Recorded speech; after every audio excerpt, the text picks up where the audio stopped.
Karena saya belajar agama Islam ya belum.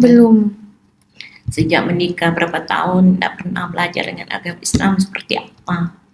Maka pikiran saya udahlah bunuh diri aja lah. Padahal saya nggak punya siapa-siapa. Akhirnya saya coba bunuh diri. Pertama, saya potong lengan tangan saya. Oh, itu sempat Bu? Sempat Ibu potong? Kalau Ustadz bisa masuk di Islam, apa kau bina dia enggak? Ini cuman masukin ya? Cuman masukin aja, bina enggak? Kalau tidak dibina, orang itu tetap kembali dengan agamanya. Maka seperti itulah banyak yang terjadi seperti itu. Maka dari itu saya semua tempat ini saya punya 16 titik mualaf pengajiannya. Itu di kota sama Kubu Raya. Setiap titik saya kasih guru ngaji. Guru ngaji tidak bayar, saya cuman memberi berasnya aja. Kasih beras.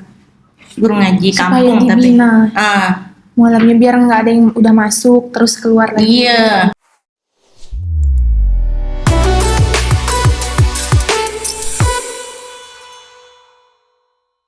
Assalamualaikum warahmatullahi wabarakatuh. Kembali lagi di program Jet Sharing Podcast Basnas TV Kota Pontianak. Nikmat berzakat, tentramnya muzaki, bahagianya mustahik. Di episode kali ini, saya yang menjadi hostnya. Perkenalkan, Ariandi Fitri. Episode kita kali ini, kita akan sharing bersama salah satu aktivis mualaf di Kota Pontianak, yaitu Ibu Juliana atau Lim Junfa yang kerap kita sapa Bu Yuli. Bu, boleh silakan perkenalkan diri? Kenalkan, nama saya Juliana Lim, dari Kota Pontianak. Juliana Lim, mualaf dari umur 17 tahun.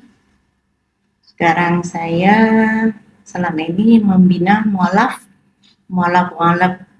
dari tahun 2010 saya binanya sampai sekarang.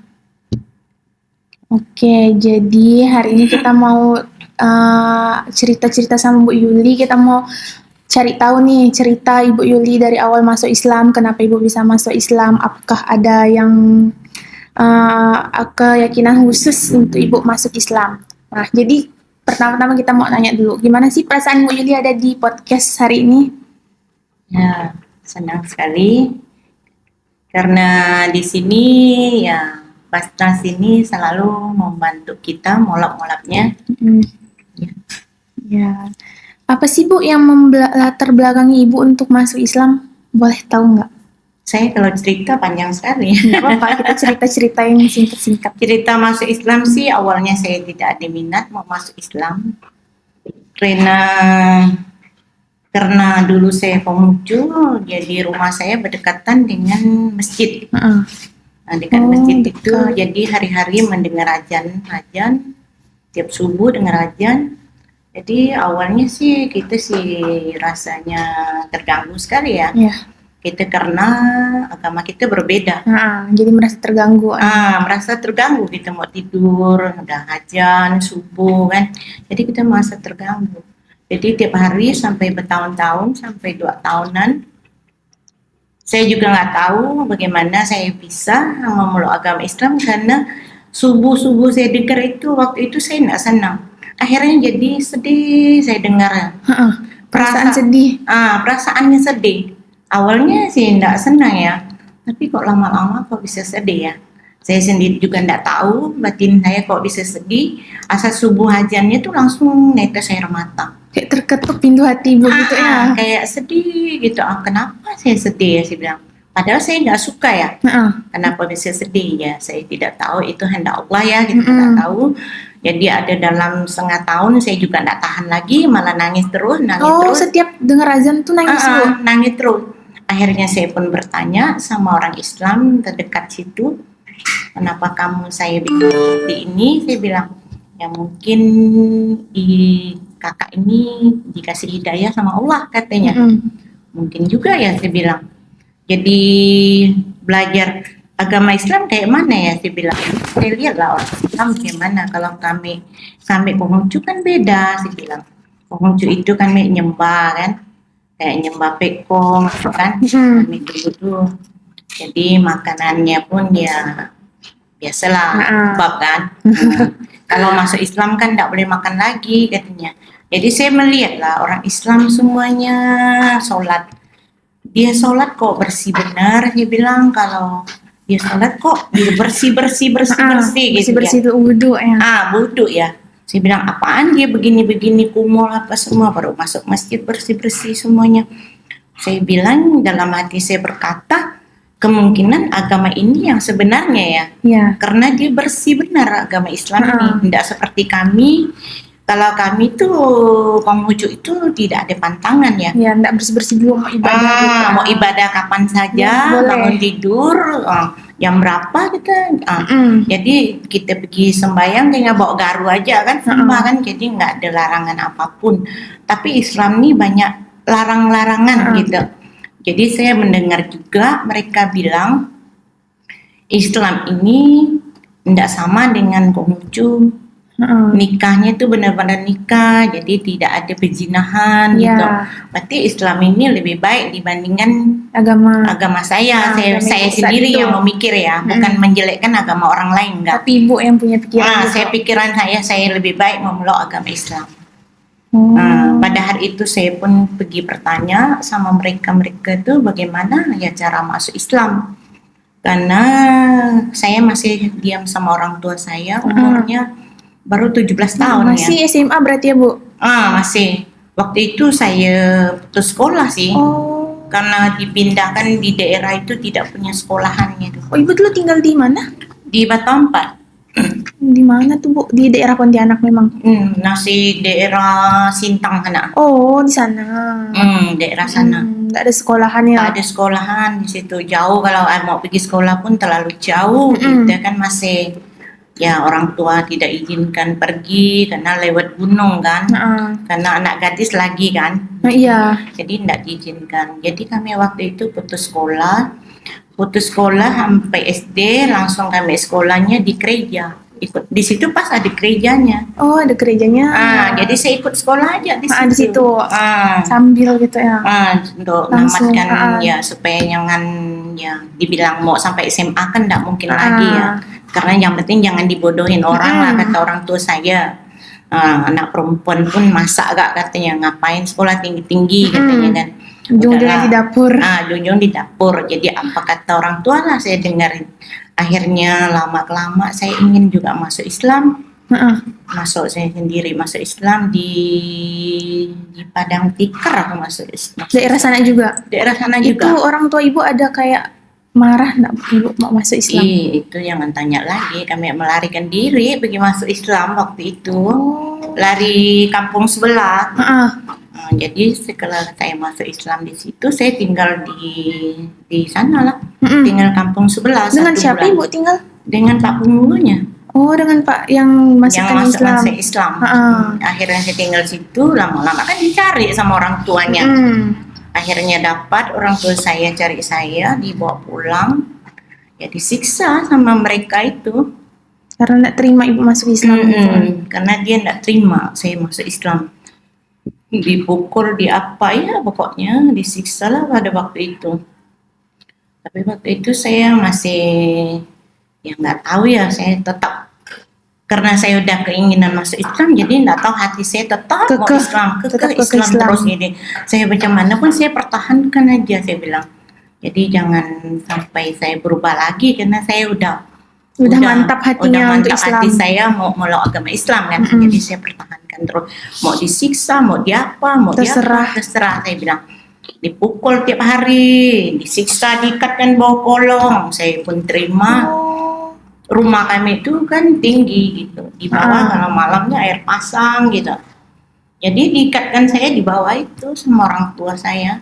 Saking marahnya ya. Saking marah dengan saya. Pokoknya saya tetap merubahkan, tetap tidak boleh ikut agama Islam. Jadi suruh saya berubah. Akhirnya saya diikat di situ semalaman diikat. Pokok besok kok naikkannya katanya. Jadi malam-malam itu kan ya air pasang itu kan ada ular, ada apa kan di bawah kolong itu. Ibu enggak takut Bu? Takut lah waktu itu. Jadi tengok ularnya berdatangan. Jadi saya takut ya, nengok ular banyak sekali. Saya bilang matanya merah-merah datang gitu. Saya bilang gini, Allah nolong saya, Allah nolong saya. Saya kan belum tahu dengan agama Islamnya. Belum belajar lebih dalam.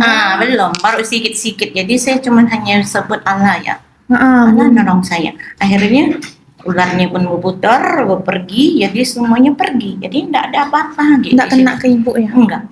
Itu diselamatkan Allah. Itulah saya bilang hebat juga agama Islam ya. Cuman saya sebut begitu aja ularnya pergi. Berarti agama ini tetap saya pertahankan, jangan dibiarkan, dibilang jangan sampai Lepas saya lagi. melepas gitu kan. Tetap saya pertahankan dengan agama Islam ini.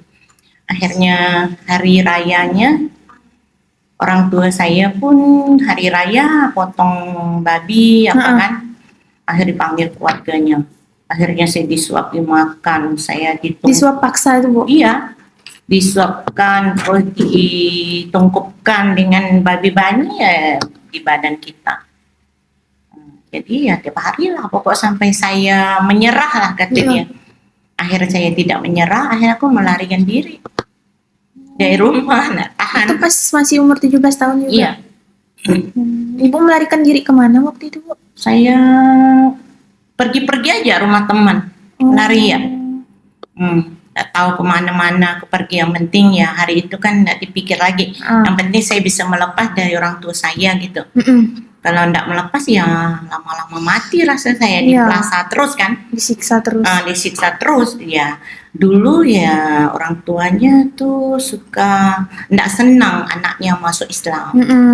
Lain sekarang, kok sekarang udah kebanyakan ya orang masuk Islam. Jadi bukan hal yang tabu gitu. Kalau dulu tuh kan ya kalau masuk Islam tuh rasa heran juga ya. Kenapa sih masuk Islam? Kenapa agama kita ada kok memilih agama orang lain gitu kan. Jadi orang tua itu dia bukan tidak sayang sama kita, cuman kecewa. Dia saking anak aku besarkan sebesar ini sekarang dia merubah agama. Nanti saya meninggal bagaimana, anak-anak saya tak ada. Dari itulah mereka tuh tidak senang. Bukan dia tidak senangnya apanya, bukan dia tidak sayang, bukan dia tidak sayang, bukan dia tidak suka dengan agama kalian, agama ini enggak. Dia cuma tidak senang anaknya memeluk agama lain, gitu aja. Itu sampai umur berapa Bu? Orang tua tidak terima? Sampai saya bersuami, punya anak, baru dia berubah. Baru terima? Baru terima. Itu di umur Ibu berapa Ibu nikah? Saya nikah umur 19 tahun.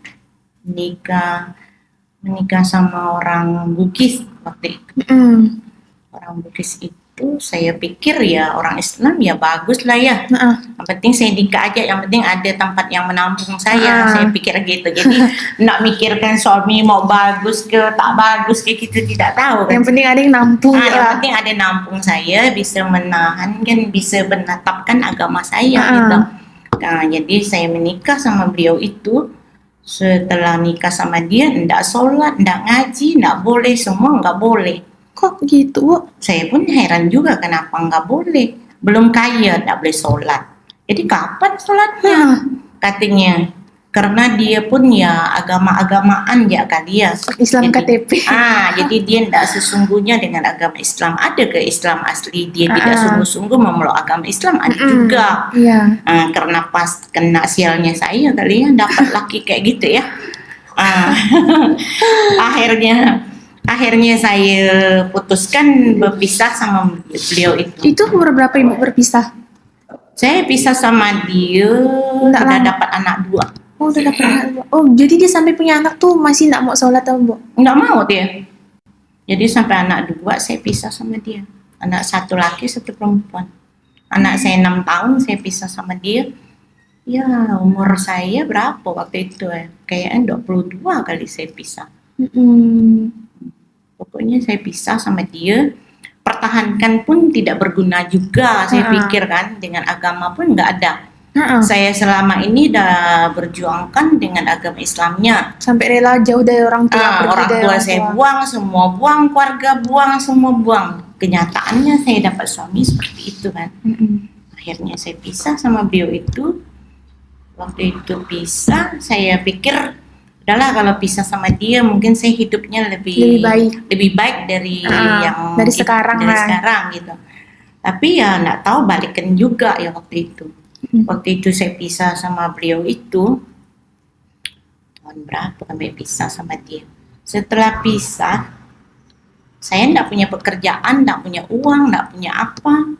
Itu tinggal di mana, Bu? Ada rumah tapi? Enggak ada. Numpang sama keluarga. Keluarga pun usir gak saya, enggak boleh gak tinggal sama dia katanya. Kalau kau masih tahan tetap memeluk agama Islam, Enggak boleh tinggal di enggak boleh sini. tinggal di sini. Kalau sekarang kau udah pisah dengan suami kamu, jadi kamu tetap pulang lagi dengan agama Konghucunya katanya. Saya bilang sayang juga kalau saya balik lagi kan. Kan enggak mungkin saya balik lagi, selama ini saya udah membuangkan orang tua saya, keluarga saya. Sekarang kamu makan enggak dapat, tak ada katanya. Macam mana kamu enggak balik lagi dengan agama kita? Kau percuma kawin sama orang Islam pun percuma juga kau enggak dinafkain, enggak diapain katanya kan. Akhirnya uang enggak ada. Kalau kamu mau pulang saya kasih uang sama kamu, kata orang tua saya. Saya kasih kau modal usaha apa katanya kalau mau. Enggak usah lah, saya bilang, saya tetap pertahankan dengan agama Islam ini. Diam di daerah Pontianak nih lah ya, saya tinggal. Tapi pada waktu itu saya tinggal di Pontianak ini banyak orang Islam juga. Tapi waktu aku masuk Islam itu kata Pak Penghulu bilang gini, nanti kamu masuk Islam, orang Islam itu saudaramu semuanya. Kenyataan balikannya. Jadi saya udah cerai sama suami saya enggak merasakan seperti itu. Enggak merasakan ada orang yang mau bantu saya, orang Islam asli mau bantu saya. Kayak pada waktu itu tidak ada yang mau bantu saya. Malahan saya dikucilkan, dihina. Seorang janda, saya juga tidak tahu jandanya apa waktu itu kan. Saya kan Konghucu Islam kan dibilang janda, saya kan tidak tahu apa jandanya. Jadi seorang janda, jadi saya nggak dibantu sama di mana-mana, nggak dibantu saya. Saya juga nggak tahu ya bagaimana orang-orang Islam itu memandang saya seperti apa. Saya juga nggak tahu. Seharusnya mereka seperti saya gini kan, dia harus membantu. Saling bantu. Harus memandang saya kayak gini. Sudah dibuang keluarga saya, tidak punya saudara, tidak punya siapa-siapa. Seharusnya mereka harus merangkul saya. Tapi balikannya nggak ada yang satu memandang saya, nggak ada. Akhirnya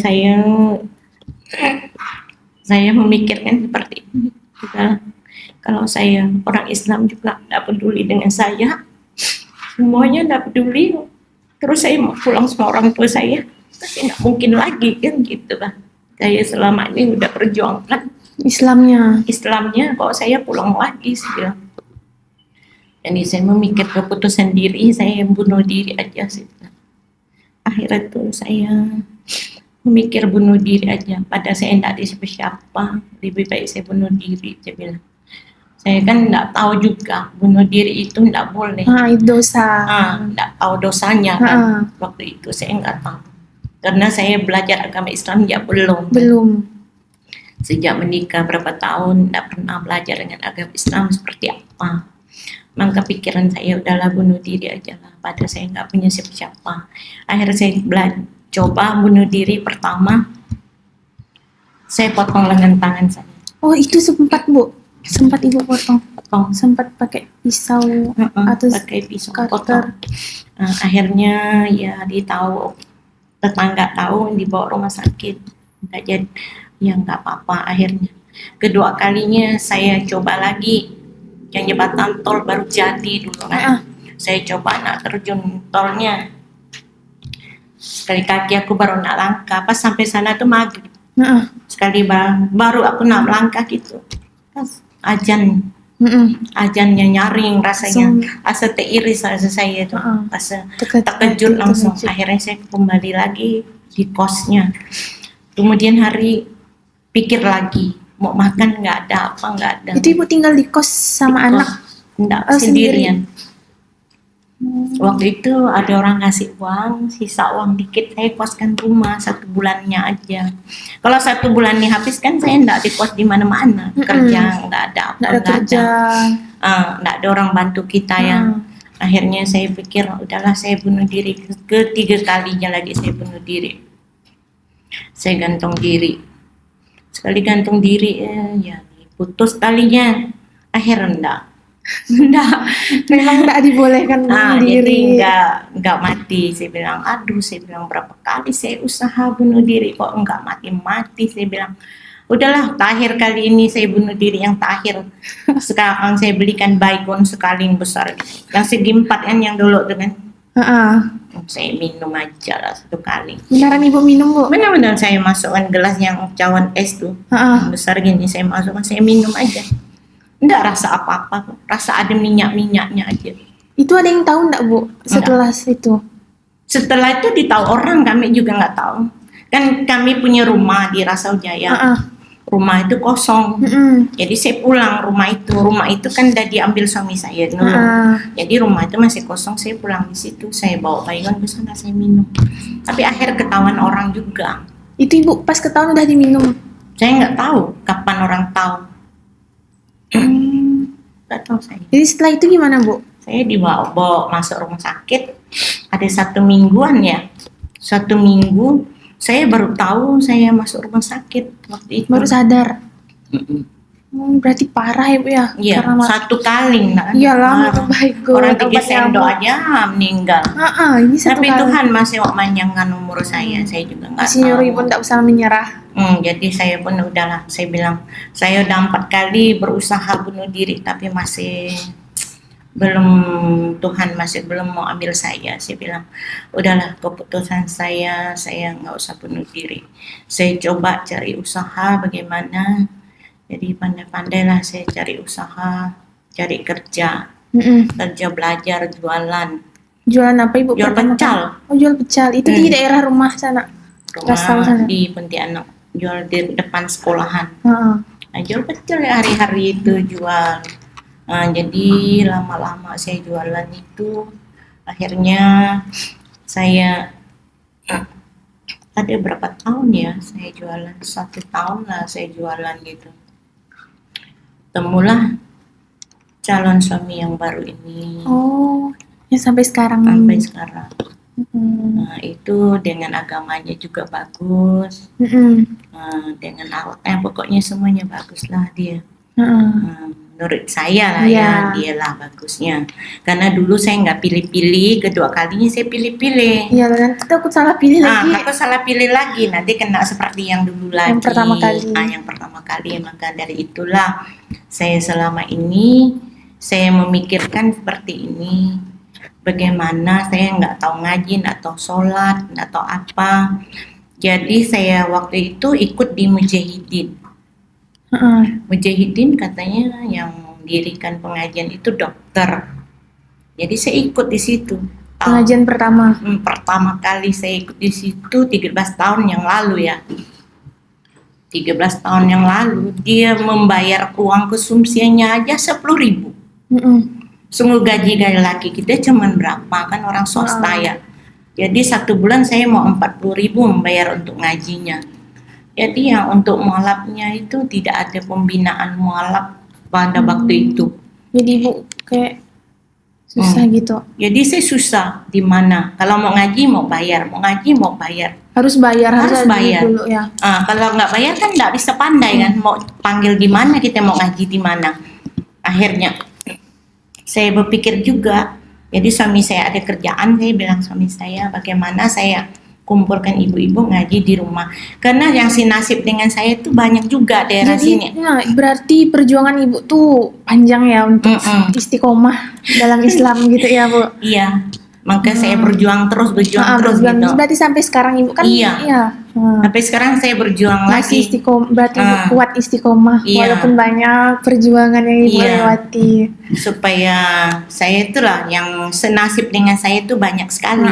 Jadi Ibu tahu rasanya gitu kan. Rasa diri saya nggak didukung orang. Jadi saya buka pengajian di rumah saya ambil ustadznya di rumah supaya mereka mualaf itu bisa belajar bersama. Itu awal mulai Ibu buka mulainya. Jadi bukalah pengajian mualaf. Nah, jadi sekarang nih Ibu ada kerjasama antara organisasi Bu dengan Basnas. Saya waktu itu buka pengajian sendirian tanpa orang lain yang membantu. Tapi semakin banyaknya mualaf bergabung dengan saya kan tidak mampu menangani sendirian karena terlalu banyak Ya, sekarang. jadi butuh bantuan. Jadi saya perlu bantuan. Dari dulu saya 6 orang ya, 6 yang ikut saya. Sekarang udah hampir 300 anggota. Sampai sekarang nih. Sampai sekarang hampir Masya Allah, 300 banyaknya ya. anggota mualafnya. Tapi yang nasib mualaf tuh berbeda-beda. Ya. Ada yang susah, ada yang enggak. Ada yang nyaman. Ada yang nyaman. Tidak semuanya nasib yang buruk. Ada yang baik Ada juga. yang support juga. Ada yang mereka bantu. Jadi saya memikirkan dia banyak yang mualaf-mualaf datang ke kita. Bu Yuli, saya ditinggalkan suami saya, anak saya mau sekolah, mau makan, uangnya nggak ada, apa tak ada. Jadi saya sendiri juga nggak bisa nangani masalah ini. Suami saya kan cuma kerja biasa kan. Jadi maka dari itu saya cari lembaga-lembaga yang lain, yang utama Basnas lah. Ya, Basnas yang pertama kali Bu. Yang pertama kali Kita Basnas bantu. lah yang bisa membantu saya. Sangat sekali dia membantu saya. Apapun keluhan saya, anak yang sekolah, ada yang apapun semuanya Pasti dibantu. oleh Basnas. Dari situlah Bantan yang selalu membantu saya sampai sekarang. Itulah, selain yang lembaga-lembaga lain juga saya gabung, tapi mereka kan tidak sepenuhnya. Kadang mualaf itu diceraikan sama suaminya, rumahnya nggak ada, dia mau tinggal di mana? Tetaplah kita mau kontrakkan di rumah, kasih dia usaha. Ujung-ujung Basnas lah yang membantu. Ibu bawa berkasnya ya, ngajukan. Saya ngajukan di Basnas supaya ya mualaf-mualaf ini bisa dibantu.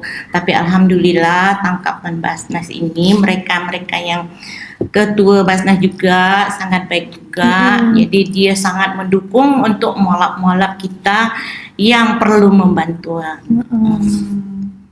Jadi apa manfaat yang Ibu rasakan dari Basnas nih selama ini? Saya selama ini ya merasa sangat terbantu ya. Iya, karena Ibu kan kesusahan juga awalnya kan. Saya sangat terbantu sama Basnas ini. Kalau enggak ada dia, saya juga enggak bisa bergerak kaki saya enggak bisa melangkah jauh. Soalnya banyak ya Ibu ya. Banyak, bukan hanya satu orang aja, banyak. Yang mana anaknya mau sekolah, kita mau bayarkan sekolahnya, mana mau kontrakkan rumahnya, mana banyak kasih berasnya tiap bulan. Banyak yang harus dibantu. Banyak harus dibantu. Alhamdulillah Basnas bisa memenuhi segala kebutuhan mualafnya. Pernah enggak sih Bu jamaah mualaf Ibu tuh yang udah masuk Islam terus keluar lagi dari Islam, pernah enggak ada pengalaman? Itu selalu, maka dari itu banyak juga yang keluar dengan agamanya. Kalau kita kurang perhatikan dengan beliau ini, tetap diambil sama keluarganya. Maka dari itu kalau dia bermasalah cepat saya nangani, jangan sampai dia keluar lagi dari agama Islam. Jangan sampai dia kembali lagi. Berarti ada ya Bu ya orang yang gitu. Banyak sekali. Kadang kita tidak ketahuan, tahu-tahu dia udah kembali gitu. Padahal awalnya udah masuk Islam nih, keluar lagi. Keluar lagi. Kadang-kadang itulah yang memasukkan Islam ini. Kadang-kadang ya saya sih setuju sih kata Pak Ustadz begini. Kalau orang mau masuk Islam, cepat-cepat kita masukkan di Islam. Kalau kita tidak masukkan Islam, ya kita dosa. Kata Ustadz. Tapi kata Ustadz ya, kalau menurut saya lain. Kalau Ustadz bisa masuk di Islam, apa kau bina dia enggak? Ini cuma masukin ya? Cuman masukin aja, bina enggak? Kalau tidak dibina, orang itu tetap kembali dengan agamanya. Maka seperti itulah banyak yang terjadi seperti itu. Maka dari itu saya semua tempat ini saya punya 16 titik mualaf pengajiannya. Itu di kota sama Kubu Raya. Setiap titik saya kasih guru ngaji. Guru ngaji tidak bayar, saya cuman memberi berasnya aja. Kasih beras. Guru ngaji kampung tapi. Mualafnya biar nggak ada yang udah masuk terus keluar lagi. Iya, karena dia daerah ini Kota Baru masuk Islam. Nah, kita punya pengajian di situ. Nanti dia bisa ngaji di situ terdekatnya. Gitu. Ke pengajian itu ya Bu. Jadi mereka itu jangan hanya masuk Islamnya aja, belajarnya nggak ada. Kalau tidak belajar, masuk Islam dia pun percuma juga. Dia kan Cuman nggak tahu masuk Islam, apa-apa. dia nggak Cuman tahu. masuknya aja dia nggak tahu apa-apa. Cuman tahu masuk Islam ya udah. Gitu dia. Tahu Sholat masuk pun Islam. belum tentu dia tahu. Nggak Ibu, tahu ya. baca Al-Fatihah dia tak tahu macam mana nak sholatnya. Makanya Dia harus segala-galanya dia tidak tahu. Maka dari itu kalau mau masukkan di Islam tolong dibina. Iya, dibina juga. Dibina juga. Jangan cuma dimasukin. Bahala sih kau masuk nih Islam, Pak Ustadz ya. Tapi enggak dibina. Enggak dibina nanti siapa yang tanggung jawabnya? Kalau dia balik lagi. Gitu. Dari situ saya nggak setuju. Harus dibina juga. Harus dibina. Berarti jumlah mualaf sekarang yang Ibu bina tuh ada 300 ya? 300.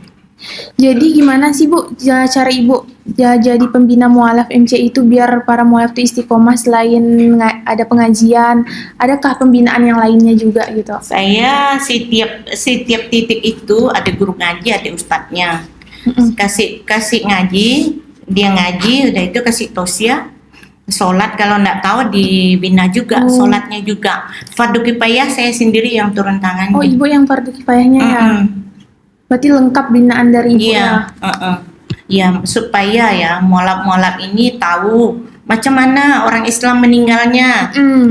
Apakah dia tahu selama ini? Kalau orang kita kan kalau seperti kami kan dia diurus yayasan ya. Kalau Islam itu kan banyak ada fardu kifayah sendiri, macam mana cara mandinya, macam mana kemaskan jenazahnya, kan gitu. Jadi mereka itu bisa mengerti bagaimana meninggalnya orang Islam. Berarti banyak ya Bu ya pembinaan yang Ibu lakukan untuk mualaf-mualaf. Supaya mereka istiqomah juga kan? Karena banyak pengalaman mereka udah masuk terus keluar. Kalau kita tidak dibina dia mau jadi apa? Dia kan tidak tahu apa-apa kan. Jadi harus kita bina. Jangan kita hanya tahu nak lembaganya aja, tapi kadang-kadang ya ada oknum-oknum begitu. Dia punya lembaga, pembinaannya nggak ada. Diajukanlah lembaga dia, dapatlah sekian banyak, tapi pembinaannya di mana? Saya memang tidak punya lembaga, saya cuman hanya pembina. Bina aja. Tapi alhamdulillah semuanya sekarang ya dibikin ya semua mualaf ikut saya ada 200-an udah alhamdulillah udah bisa ngaji. Alhamdulillah karena berkat itu binaan Ibu ya Bu ya. Oke, alhamdulillah tidak terasa bincang-bincang kita sudah cukup banyak. Sebagai penutup saya akan menyampaikan sedikit kutipan dari firman Allah dalam surah Al-Baqarah ayat 272 yaitu bukan kemampuan kamu yang memberikan hidayah pada mereka, tapi Allah yang memberi hidayah kepada orang yang Ia kehendaki.